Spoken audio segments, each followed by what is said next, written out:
সরস্বতী পুজোর পরই পরীক্ষা শুরু হলে যা হয়। পরীক্ষাতে তো আর বেশি দিন নেই, ভালো করে মন দিয়ে পড়তে হবে। হ্যাঁ হ্যাঁ, আরে কি করে পড়বো আমি এরকম গান চললে? এরকম গান চললে কি পড়া যায়? না না, যতই হোক আমাকে পড়তেই হবে, সামনে আমার মাধ্যমিকের বোর্ড এক্সাম। হ্যাঁ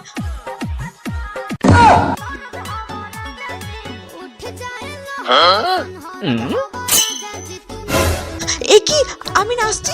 সামনে তোমার মাধ্যমিকের এক্সাম, আমি যদি এখন না পড়ি তাহলে তো আমি কম নাম্বার পাবো। হ্যাঁ, কম নাম্বার পেলে তো মা আমাকে বাড়ি থেকে বের করে দেবে। ও না না, আমি এখন পড়বো, আমি কোনো দিকে কান দেবো না।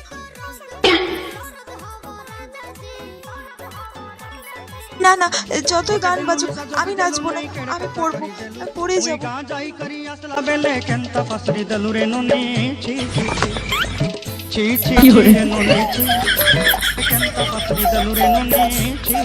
এই মনা, তুই ছিচি করছিস? সামনে তোর না এক্সাম।